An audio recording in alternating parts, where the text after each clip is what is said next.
Tim is in public relations, but he has an interest in the Middle East and have been researching it extensively. And I'm so happy to have him in the studio with us today. Hi, Tim Flack. Hi there, how are you? How's things going? Well, thank you. Well, we're very interested in the research you've done of the transfer of military technology from South Africa to Iran that's been alleged at the moment. So what can you tell us about that? Well, if you look back quite a little bit far back in time, we'll start off with the president of South Africa. He was the chairman of the MTN Group between 2001 and 2013, and an interesting thing sort of happened during that time period where there was a bid for a telecommunications contract in the country of Iran with the government of Iran, and the securing of a GSM license. And what had happened was that there was a bit of a scandal that happened, and the MTN Iran's it's called the MTN Iran arms deal scandal, and it centers around the MTN Group. That secured a GSM license in Iran through bribery and political manipulation. And also within that, there was the alleged promise of military equipment, and that was in violation of international sanctions. So the case has been like the subject of quite serious and substantial legal action, and it's been ongoing ever since. So yeah, that's the sort of basis of it, and people are going to probably shout and scream and say, oh yeah, but how did that happen? You can't send stuff to Iran. Well, the evidence is showing that specifically with two drones that have been picked up that the Iranians use are based on South African technology, and they look like copies. And they are? The Seekers, I think they call. Yeah. So there's the ARD-10 LARC. It's South African, manufactured by Kentron, and the Iranians call it the Shaheed 316.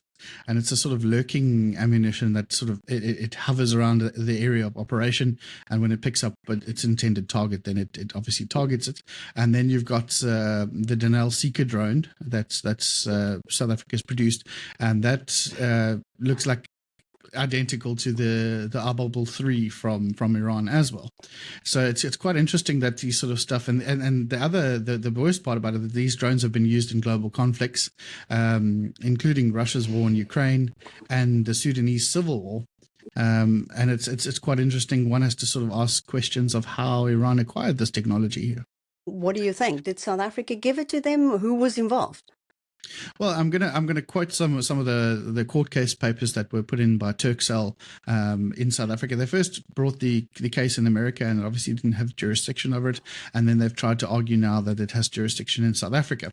So the allegations are there was a code name called the Fish, and MTN allegedly offered Iran restricted military equipment in exchange for the GSM license that was actually originally awarded to Turkish telecom giant Turkcell. So the alleged arms package, which they called the Fish, included things like the Roy Falk attack helicopter, encrypted military radios, sniper rifles and G5 howitzers, armored personnel carriers, and even radar tech, pilot HUD heads-up display technology, and missile development systems. And it's alleged in these court papers that MTN allegedly used its influence within South African government, including ties to the defense minister at the time. So obviously Cyril Ramaphosa and the defense minister, because this was just before Cyril Ramaphosa became the deputy president. And they obviously, it's alleged that they facilitated this deal. And there's in these court papers, there's secret internal memos from 2007 that indicate that Iran later pressured MTN to fulfill its arms deal promises to secure this MTN contract. And what's happened is the more that the Israeli war has been continuing, more allegations against Iran have been coming out, and people have been saying that Iran's involved and is sort of pressured South Africa into the ICJ case against Israel as well. And the more this sort of happens, the more comes out. And yesterday, lo and behold, we found that Minister Gwede Mantashe has mentioned that he can't rule out the fact that we can use Iran as a supplier for nuclear energy within South Africa. And now we're starting to look at pretty dangerous things when it comes to diplomacy in South Africa. We've got Western allies that have been traditionally Western allies for many decades, but now we're toying with dictatorships. There's evidence that our technology is being used in armed conflicts for Russia and in Sudan, and even in Israel against Israel. And these things are becoming very evident in terms of what's going on, and the bigger picture sort of being painted. And this stuff has been largely ignored by the South African media. And I don't know whether it's a willful ignorance or it's not understanding it. But on the first hand, I mean, South African media, for example, doesn't necessarily understand Middle Eastern terrorism, and they've been quite ignorant on that too. I mean, we've got people calling Hamas freedom fighters and stuff like that. It's quite interesting. Whether a blatant terrorist group. So this sort of ignorance in terms of Middle Eastern terrorism and politics is becoming quite evident, because these things aren't being focused on. It's much easier to just blame AfriForum and say it's their fault. So we're looking back to the Zuma era, when this deal was made. Yes, yeah, I know. I mean, that's sort of true Zuma fashion, isn't it? It sort of falls into how he operated back then. I mean, there's pictures of Zuma in Iran shaking hands with the IRGC, or as we say, kissing the hand of the mullahs. But yeah, so it goes back to the Zuma era. What has happened since? Because you say that MTN was involved.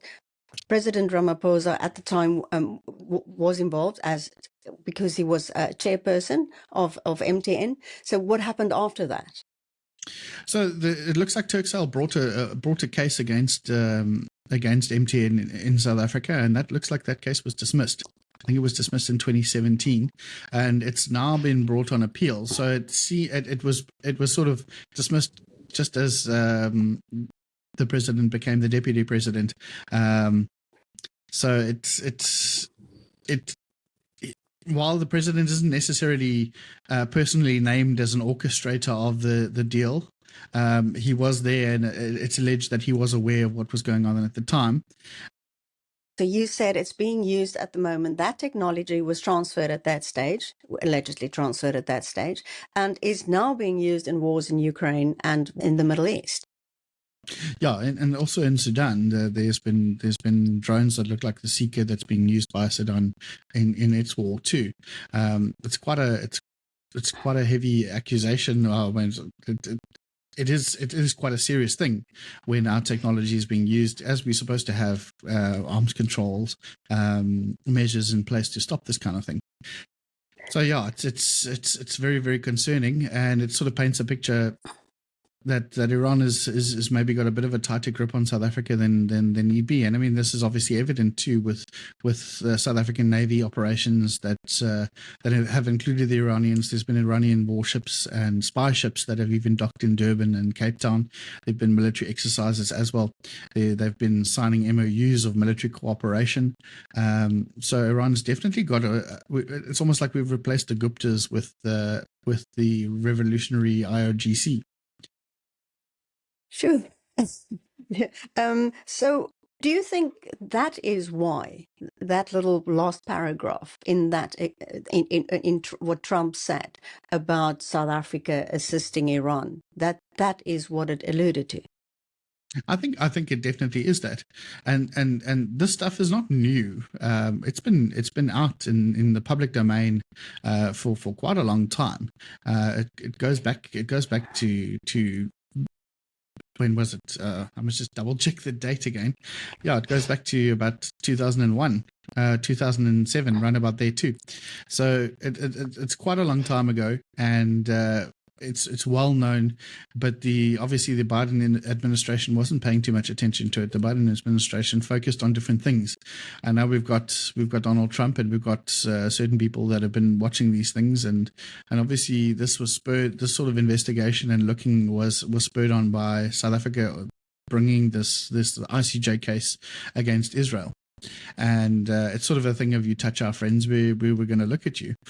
And I think this is definitely the major part of it. And because it's not a secret, a lot of it's come out. And I'm pretty sure the US intelligence agencies are a lot more aware of more things that have happened as well. Well, could you say that was when Lady Pandor was there, but that's not the case anymore? Yeah, so she was there shortly after the attack on October 7th. She went over to Iran, and she had quite a good relationship with the Iranian government too. You can see her gift registries. She received gifts from them every year, that sort of stuff, for quite a long time while she was there. And she's now handed over to Ronald Lamola, because at the time Ronald Lamola, in 2023 and 2024. He was the Justice Minister, and she says it blatantly in an interview with the Sizwe Mpofu Welsh that he sent her a memo after Ronnie Cashel's sent her an SMS and said, "Oh, but Naledi, what about the genocide?" The war, mind you, the war had just started. It had been like a couple of days after the attack from Hamas's side, and it was already being called a genocide by the South African government, which is very, very odd because there was no military action that had started yet. But they all sort of collaborated with each other, and I think he's picking up. He's now been positioned to pick up from where she began, to sort of finish the job.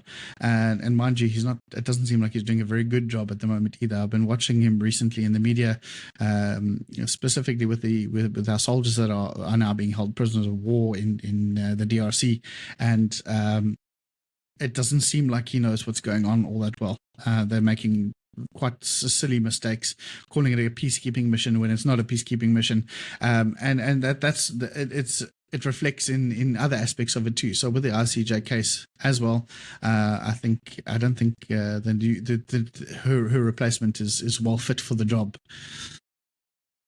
Could we look at the other issue you touched on, the funding of terrorist organizations in the Middle East from South Africa? What do you know about that? So it's long been thought that funding of terrorist organizations like Hamas and the Houthis and Hezbollah has been coming out of South Africa.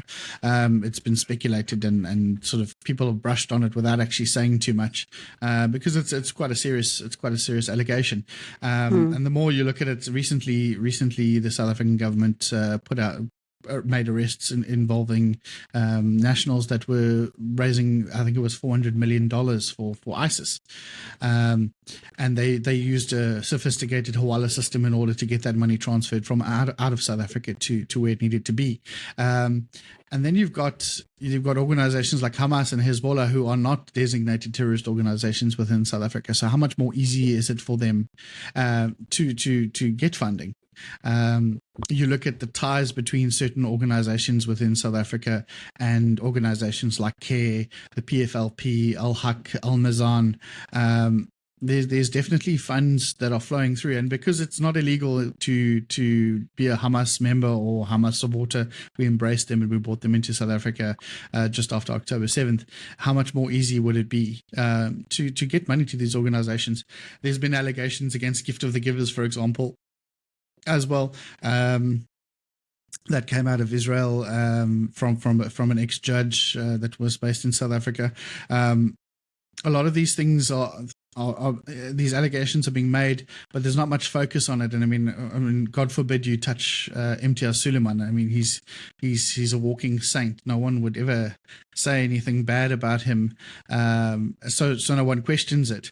But then he goes online and he says things like he doesn't obey man-made laws. He only obeys Quranic law. That sort of stuff. It raises suspicions about things. So yeah, there has traditionally been a historical ties to Middle Eastern terrorism and funding. In the past, we've had members from South Africa go and fight in wars in Hezbollah, with Qibla and that sort of stuff. We've got ties with Pagad supporting Hezbollah, and now more recently they're saying that they're Hamas. With that kind of rhetoric that's floating around, it's not hard to imagine that there is funding going through. And I'm not saying that it would be perfectly legal. You can support Hamas all you want. You can support Hezbollah all you want. Unfortunately, the EU and the US and the UK and other Western nations have designated them as a terrorist group, and it doesn't look good for South Africa. So has the South African government or Kentron or Denel, have they responded to these allegations? From what I can tell, no. I mean, they'll give you the politically correct response and say that, look, there's the NCACC, the National Controller of Arms, and there's processes that need to be followed, and there's end user certificates and stuff like that. And that it's impossible that this could have happened. But I mean, we all know that arms deals have been happening in a corrupt and weird way in a long time. End user certificates can be forged and or altered. Things can be destined for Morocco, and for some reason Morocco gets the stuff and goes, oh well, we don't want them anymore, so we'll sell them to North Korea, for example. There's no way of actually controlling these things. So a lot of people have speculated that things have been moving through the DRC, like things like uranium and weapons and stuff like that. So it's things get circumvented. But the official position from them would be that obviously no, we'd never do that. There were sanctions against Iran. We'd never break that. We're the moral high ground here. I mean, look, we even took Israel to the ICJ. That sort of thing will happen. Ooh, so what do you think the consequences of this might be? Look, I think the US is very, very much aware now of what's been going on. The Biden administration didn't pay too much attention, but I think we are going to. It's looking more and more like we're going to start seeing sanctions. AGOA, I think we can pretty much kiss goodbye. It's going to have a drastic effect on the South African people and our economy, and it's not going to be a good thing. There's cheerleaders on all sides. One side saying South Africa is fantastic for standing up to the big bully of America, and then there's people on the other side saying, well, America must come in and completely annihilate the ANC. None of this is good for the country. None of this is good for any of us sitting here. It's not a good thing. But I think we're sitting now with hard-headed people who are sort of stuck in their ways, and they're making stupid comments and flailing. Silly things. And then people aren't looking at the things that are necessarily the problematic parts of it, and they're pawning it off on other people. Like, for example, now AfriForum is being blamed that's just a very, very small part of decades worth of corruption that we've become accustomed to within the ANC government. Tim Flack, so interesting. Thank you so much.